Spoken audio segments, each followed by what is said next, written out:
Hot take. Sorry if I'm upsetting somebody, but not really. I'm not that sorry at all, actually.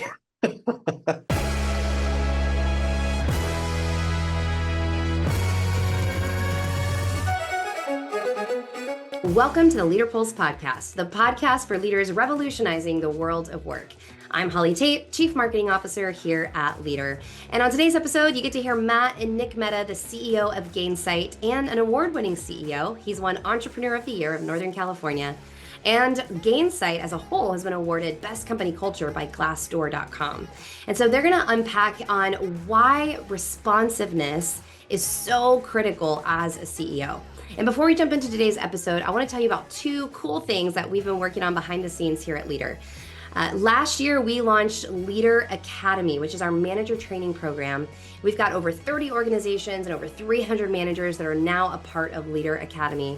We've also launched Working Genius Assistant, which brings all of the amazing insights of Working Genius into our platform and helps you lead as effectively as possible, bringing Working Genius insights to life. So check out both of those things at leader.com. And without further ado, here's today's episode with Matt and Nick. Well, hey, last thing, Nick, we get the opportunity to talk to a lot of different leaders, and I always like asking the question, what advice do you have for the aspiring leader out there? That maybe they're an entrepreneur, maybe they're a first-time manager, just trying to figure it out. What advice do you have for them? Ironically, I'll give you two. Okay, so the first one is a little more tactical. Be super responsive and always be there to help others. Like that is it. Like, I'm ultra responsive and, literally lots of stuff. Times I respond like 5 seconds or a minute and be there for people. And like when somebody reaches out to you for job advice or help at work or not, be there for people. That is like, to me, the magic. And it's not to try to get anything back. I mean, it's just honestly trying to put some goodness in the world, but also it will come back to you. And then second thing is, I was ironic. Don't over rotate on anyone else's advice. Learn, listen, but be your own leader, be your own CEO. Beautiful. I love that. Well, hey, you're a legend. We're new Gainsight customers, and so I love your product, but I also love your leadership and the culture that you inspire. So thanks for being such a lighthouse for just positive leadership in the workplace. Appreciate you. Where can they follow you, Nick? Where can they learn more about things that are on your metaphysical? If you're on LinkedIn and you type in my name, Nick Mehta, you'll get overwhelmed with the number of I try to post every day. Transparent. And so maybe at some point you might unsubscribe, but you can follow me. Get out of here. Love it. Thanks, Nick. Appreciate it, man. Appreciate it. You've given me that challenge before, Matt, because I'm so, as a galvanizer, a discerner, well, I guess it's probably even more because I'm a DG on the Working Genius. I'm a discerner galvanizer. I'm so easily swayed by the last person I talked to. And I know I come across really confident, but I'm actually really insecure on the inside. And so I'm like, oh, this person is clearly smart. Like what's happening in my head is like, this person's clearly smarter than me. They're better with data than I am. I must be missing something. So like they must be right. But I love his challenge of like learn, listen, but be your own CEO. And I think you're not a CEO listening. Like, what does it mean to be your own, whatever you are, CMO or manager or director of sales or whatever it is that you are? How can you be your version of that? That was great. It's such a great encouragement. I think it's so over index. Is that the terminology he used, or over pivot? How did he describe it? Oh, I don't know. I missed that part. It's like you want to take the best parts of what you're hearing, but don't let that. I think what often happens is people, if you surround yourself by a lot of smart people, well-intentioned people, they're all going to want to share advice and speak into your world, and that can, especially if it's competing advice. My world feels like this.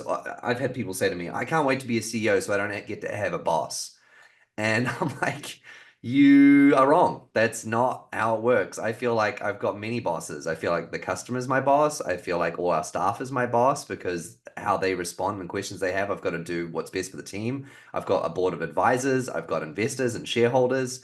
And so, but everyone has different opinions. I think I've said this to you before, Holly. I'm like, I sometimes will leave a board meeting and I've got 4 board members with 4 opinions. I'm like, which one am I supposed to do? And you've got to do what you feel like is best, chew the meat, spit the bone, and not get distracted by all of it. Oh my gosh, it's so tough sometimes. So hard. It truly is. And having the confidence to trust yourself.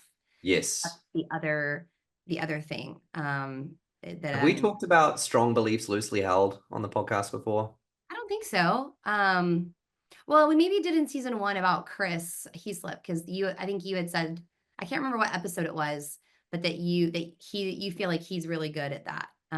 Strong beliefs loosely held. Yeah, it's just a great attribute to have as a leader. So a quick synopsis of it. You have a strong belief, you believe strongly about a direction that you're going until you're presented with opposing data or anecdotes that cause you to change your opinion, and then be strong on that belief. So it's not about being wishy-washy. It's I'm convicted and I'm adamant that this is the path, but hold it open-handedly and have the humility to say, bad idea, now I'm believing with this one. And I think that's a great attribute to have as a leader. No matter which direction you're going, you're adamant and resolved that that's the right one, but be willing to change it. Yes, so good. The other thing he said was be responsive to help other people. Well, it's funny because he said, let me give you 2, but then I think he gave us 3, because he said, be responsive, always help other people, and then learn, listen, and be your own CEO. So responsiveness, I could not agree with more. Especially the more senior you are, the harder that is to do. But I mean, not only does the data tell us that just in growing a business, that like sales, your win rate goes down for every second it takes for you to respond to a demo request or a customer email, etc. Which I think we have to remember the world that we live in now. Like, we can now order food to be at our doorstep within 30 minutes, and people expect fast responses. And if you're not giving them, you're the bottleneck, and either your high performing employees are gonna leave, or your customers are gonna be like, what is the deal with this company? They're too busy for me. But responsiveness is. And to your point, Holly, it's not just external, it's internal too. Dan Steinman on our board, who worked with Nick at Gainsight for years and years, said his average response time to an email is 15 minutes. And that's when I think they have 700 employees, something like that. So for your average response time of the CEO is 15 minutes. None of us have an excuse. We just don't have an excuse. And so speed, I truly believe, is a competitive advantage. To your point, people expect it now. And so internally, do not leave people waiting on you for a decision. So true. Hot take. Sorry if I'm upsetting somebody, but not really. I'm not that sorry at all, actually.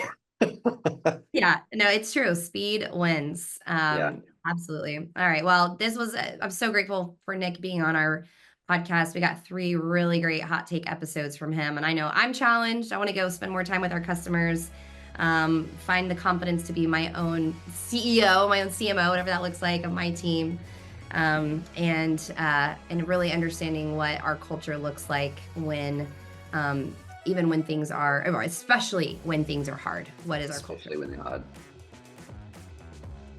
Thanks for listening to the LeadrPulse podcast. On today's episode, we talked a little bit about Working Genius and Patrick Lencioni. So if you haven't already, make sure you go to our website, leader.com, to learn more about Working Genius Assistant, where we bring all of the Working Genius insights into AI inside of our platform. So you can learn more about that at leader.com/advantage. Check out the LeadrPulse newsletter. We send it out every single week, and you can sign up for that at leader.com/pulse. And make sure you follow Nick Mehta on LinkedIn and check out Gainsight at gainsight.com. We'll see you next time on the LeadrPulse podcast.